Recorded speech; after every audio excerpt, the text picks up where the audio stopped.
Parler, parce que bah, j'avais prévu ça, c'était le prochain thème. C'était de parler voilà enfin, de continuer à surfer sur cette super semaine du PSG, semaine incroyable. Parce que voilà, avant le classique, il y a eu du coup cette qualification contre Liverpool. Il y a beaucoup de choses qui ont été dites, presque tout a été dit, comme enfin à chaque fois qu'on fait l'émission le lundi, évidemment toutes les enfin voilà, il y a eu énormément de discussions, c'est normal, tout voilà, et nous à chaque fois on revient vers le passé. Mais en un mot très rapide, voilà, si vous voulez dire un petit mot sur ce match-là, pas de problème. Mais je veux surtout voilà un petit aperçu de voilà du quart de finale et donc de l'adversaire en quart de finale du PSG qui va être donc Aston Villa, et on va faire pareil après avec Lyon sans donner un pronostic, hein, pas du tout, mais donner voilà une petite phrase comme ça, petite phrase d'accroche pour voilà pour mettre l'eau à la bouche des gens, et avant du coup d'enchaîner, après on va enchaîner sur la liste des champs, chose qui est beaucoup plus d'actualité, donc voilà. David, voilà, petit mot sur le match du PSG face à Liverpool. T'as eu déjà, tu t'en as très bien parlé tout à l'heure.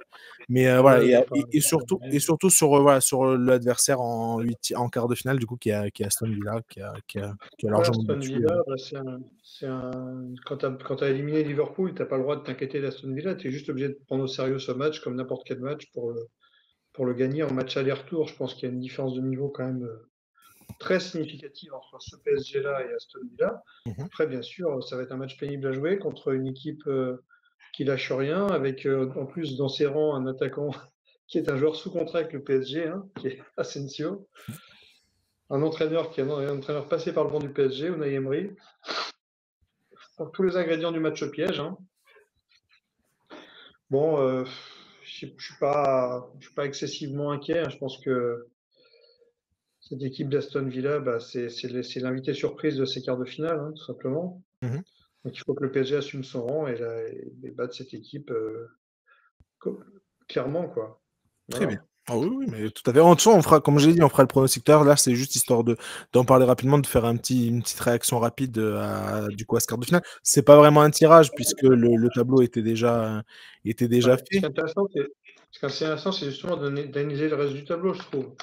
Je trouve qu'il y a une équipe qui sort un peu du lot parmi outre le PSG, donc qui a commis cet exploit contre Liverpool et qu'on peut objectivement désormais classer parmi les favoris parmi les équipes restantes. Je trouve qu'il y a une équipe qui sort du lot, c'est le Barça. Mhm. Le Barça, avec son attaque de feu, fait vraiment office de favori désormais de Ligue des Champions. Mais toutes les équipes restantes peuvent légitimement aspirer à la gagner, que ce soit le Real Madrid dont c'est la compétition, que ce soit le Bayern Munich, l'Inter Milan, qui font plus figure d'outsider, mais tout le monde est sur la ligne de départ, à part Aston Villa qui fait vraiment figure de petit poussé. Et Tout le monde Dortmund. peut gagner la Ligue des Champions. Il y a Dortmund Et aussi, Hein. par Dortmund. exemple. Dortmund. Dortmund fait un peu figure de plus petit aussi, mais Arsenal est tout à fait légitime à prétendre la gagner. Arsenal, Real Madrid, Inter Milan, Bayern Munich En tout cas, et bien sûr un truc Barça. qui est sûr, c'est qu'il y a des sacrées belles affiches en quart de finale. Il y aura des très très belles affiches, ça c'est sûr. Ouais, Et, ouais, tout à fait. et oui, et de toute façon, bref, on attend. C'est vrai que là, comme tu dis ça, c'est vrai que t'as l'impression que pour le PSG, bref, c'est presque déjà fait. Faut pas tomber dans ce piège. Et c'est là où du coup, Bien je suis sûr, d'accord avec toi. Faut pas tomber dans ce piège. bien Euh, sûr. Greg, pareil, petit mot rapide. Et surtout, j'avais comment dire une autre question. Non, c'était pas tant une question, c'est plus. C'est vrai qu'Aston Villa, ouais, c'est rien à voir avec Liverpool, mais c'est vrai que c'était une équipe qui était bien en forme en début de saison, notamment avec des champions où bah, ils ont fini dans le top 8. Donc voilà, mais ils étaient bien en forme.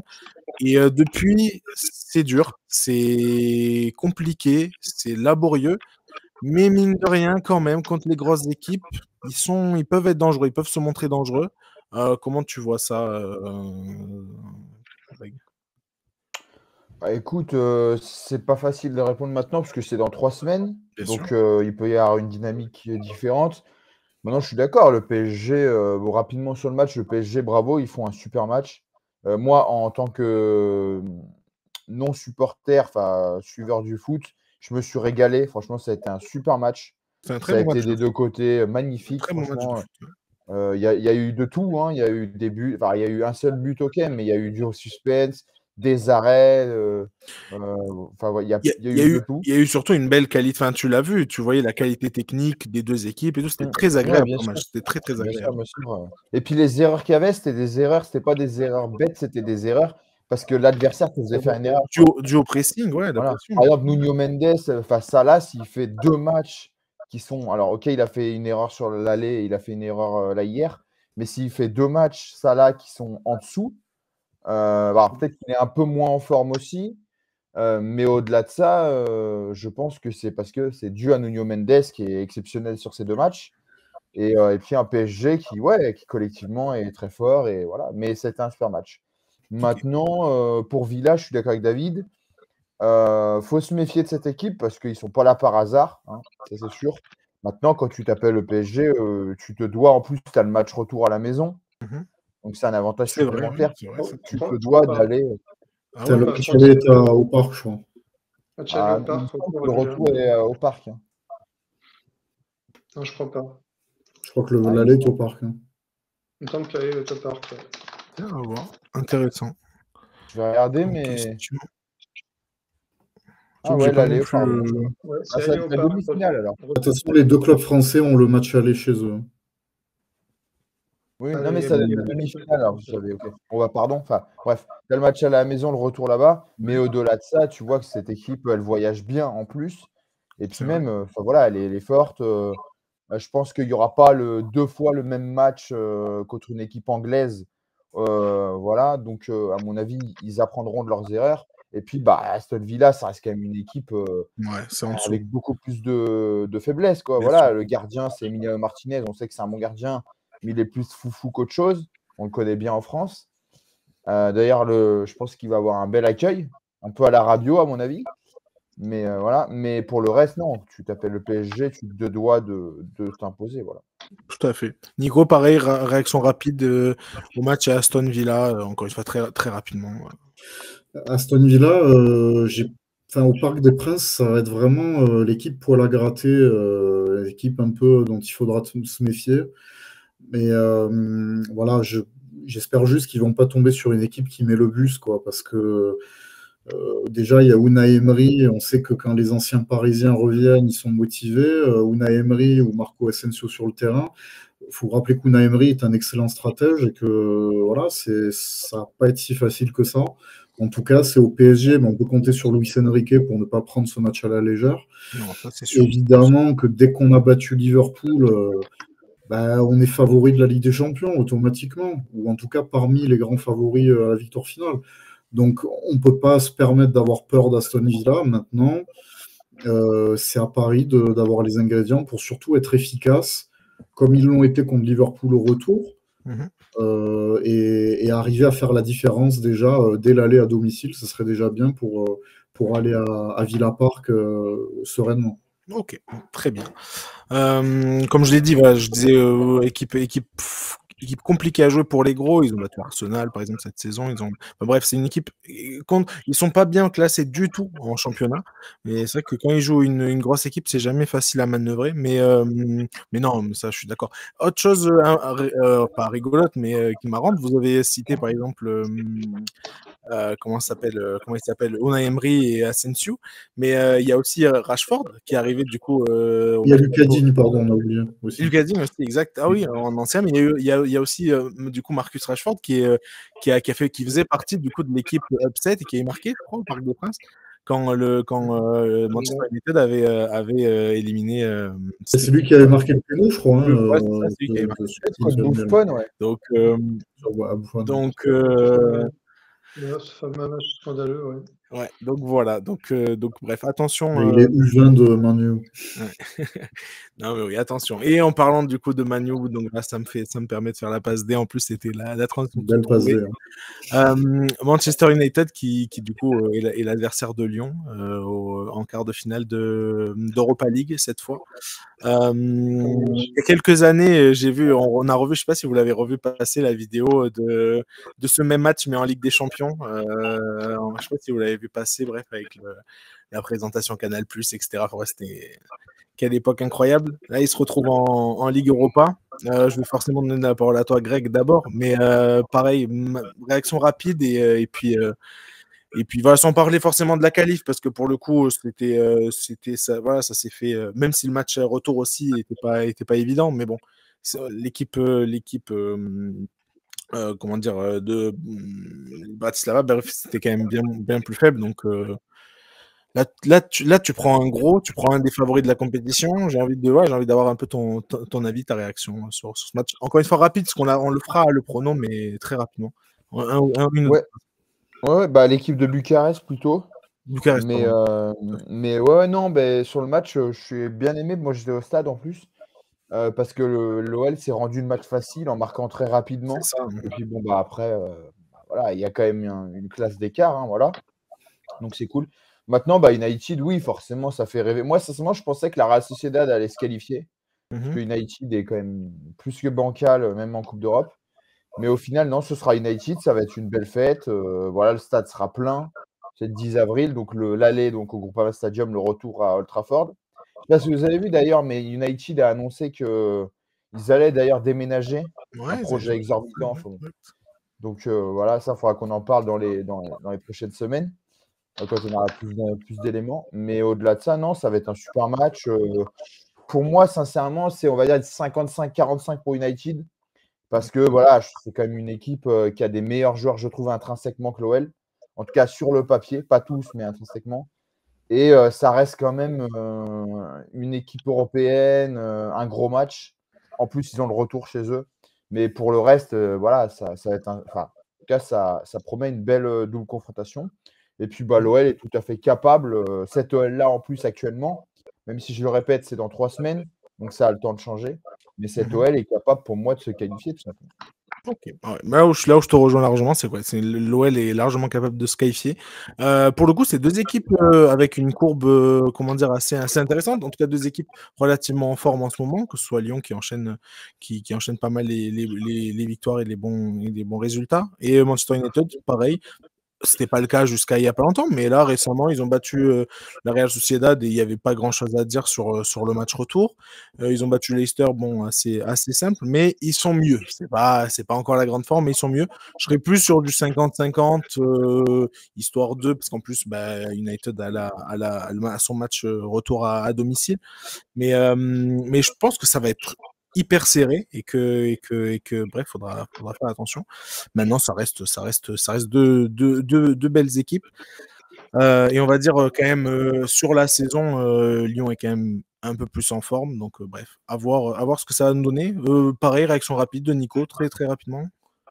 Alors déjà, pour avoir vu le résumé contre la Real Sociedad, qui leur a donné des buts et qui a eu un joueur expulsé. Enfin, pour moi, la Real Sociedad a été insuffisante, beaucoup trop insuffisante pour prétendre aller en quart de finale.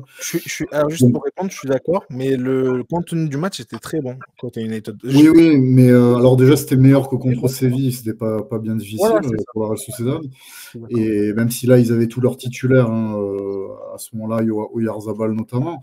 Mais je trouve que ce United, oui, la Real Sociedad n'a pas été mal dans le contenu, mais ils sont trop faibles offensivement. À part Oyarzabal, il n'y a personne pour marquer dans cette équipe, donc c'est un peu compliqué. Et je trouve que là, on va voir United face à une vraie adversité, parce que pour moi, l'Olympique Lyonnais, qui est dans le top 5 français, est pour moi un des prétendants à la victoire finale dans cette Ligue Europa. Et moi, je dirais au contraire de Greg, je partirais sur du 55-45, voire du 60-40 en faveur de Lyon. C'est peut-être un excès de confiance de ma part de dire qu'un club français face à un club anglais est favori. Mais si c'est le cas, il faut y aller et puis il faut leur rentrer dedans et puis montrer qui est le patron, tout simplement. Le match aller est à Lyon. Il faut que Lyon mette tous les ingrédients pour être très efficace. Le problème de Lyon, ça pourrait être l'efficacité et le fait par exemple, d'avoir des regrets au match aller, d'aller là-bas à Manchester et justement de ne pas avoir concrétisé ces occasions. Je pense qu'intrinsèquement parlant, au vu des dynamiques de saison et de la dynamique des deux clubs et sur j'ai envie de dire la dynamique positive de Lyon par rapport à Manchester United, Lyon a un avantage. Il est vrai que Manchester United a de bons joueurs, mais ce sont des joueurs qui ont du mal à jouer ensemble. Donc je pense que Lyon a ça va être un beau match, une belle double confrontation. Mais je pense vraiment que Lyon, le piège, ça serait de faire un complexe d'infériorité vis-à-vis de United, vis-à-vis de l'histoire de Manchester United. Si Lyon prend le match à la date, j'ai envie de dire, de cette année, sans prendre en compte l'histoire européenne de United, je pense que Lyon, s'ils jouent sur leur qualité, doit pouvoir écarter cette équipe et se qualifier pour les demi-finales. Après, c'est une bonne confrontation, il peut pas se passer n'importe quoi, mais je pense que Lyon a une vraie chance d'aller au bout de cette compétition. Ça, oui, ça, je pense qu'on est, pour le coup, on est tous d'accord là-dessus. J'ai hâte aussi de voir quel joueur, pour le coup, United va récupérer, parce que c'est pas exactement pareil. C'est vrai qu'on parle beaucoup de méformes, etc. Mais je sais pas si vous avez trop suivi, etc. Mais par exemple, il y a une semaine, il n'y avait pas un joueur de plus de 20 ans qui était sur le banc de Manchester United pour un match de championnat. Je sais plus. C'est vrai qu'ils ont beaucoup de blessés, ça c'est Et sûr. voilà, ils ont énormément de blessés, donc bref, ça aide pas non plus à qu'Amorim essaye d'avoir, enfin bref, à ce qu'Amorim essaye de mettre en place. Maintenant, bref, je suis totalement d'accord avec toi, Nico, où pour le coup, c'est vraiment très, très, très ouvert et ça va être super intéressant. Ça va être un match ultra intéressant, enfin 2 matchs du coup ultra intéressants à suivre. David, pareil, mot assez rapide. En un mot, je pense que l'OL est favori et je pense que l'OL va se qualifier. Voilà. Okay. Je suis confiant. Le seul point qui peut me faire douter, parce que je trouve que l'OL est supérieur dans le jeu au vu de ce que j'ai vu des deux équipes cette saison, le seul point qui peut me faire douter, c'est que pour Manchester United, c'est vraiment la dernière chance. La dernière chance de se qualifier pour une Coupe d'Europe pour l'année prochaine. Donc avec les armes du désespoir et vraiment la fougue la plus absolue, peut-être qu'ils peuvent battre Lyon, mais je pense que Lyon est favori. Je suis d'accord avec Nico là-dessus. Okay, pour moi, Lyon est favori. Très bien. En tout cas, un truc qui va être très intéressant à suivre, ça va être aussi le match de Bruno Fernandes. Je ne sais pas si vous avez pareil suivi, mais c'est devenu le joueur avec le plus de buts pass D dans l'histoire de la Ligue Europa. Donc, légende de cette Ligue Europa. Fernandes, et je crois qu'il n'a jamais remporté, si je ne me trompe pas. Je n'ai pas le souvenir, mais je suis presque sûr qu'il n'a jamais remporté. Donc, c'est marrant, Aubin, quand tu parles de Bruno Fernandes, au moment où je parlais, en fait, j'arrêtais pas de penser à lui parce que je me disais j'ai envie de dire que s'ils arrivent à neutraliser Bruno Fernandes, ils auront peut-être fait la moitié du chemin, parce que cette année, c'est le monsieur plus de cette équipe. Si vous l'enlevez, c'est beaucoup plus compliqué. Donc, à mon avis, la clé de Lyon, ça va être de pouvoir contrecarrer ce joueur qui est imprévisible, qui en plus marque des coups francs, des pénaltys, et c'est le danger pour Lyon, le danger principal, et à mon avis, c'est lui. Tout à fait. Ok, mais écoutez, Ça va être un duel de Portugais en plus. Oui, ça va être intéressant aussi. C'est sur le banc. Ouais, tout à fait. Il y a Amorim qui est un super entraîneur aussi, donc bon, ça c'est sûr que c'est aussi dangereux, mais pour Fonseca est bon aussi, donc ça va être un match ultra intéressant, vraiment. Une double confrontation super intéressante. Et encore une fois, quand j'ai vu cette vidéo passer, ressurgir sur Twitter, bref, ça ne me rappelle que des bons souvenirs. Donc, pas mal de nostalgie. Mais ok, écoutez, très bien, on va passer à la suite assez rapidement.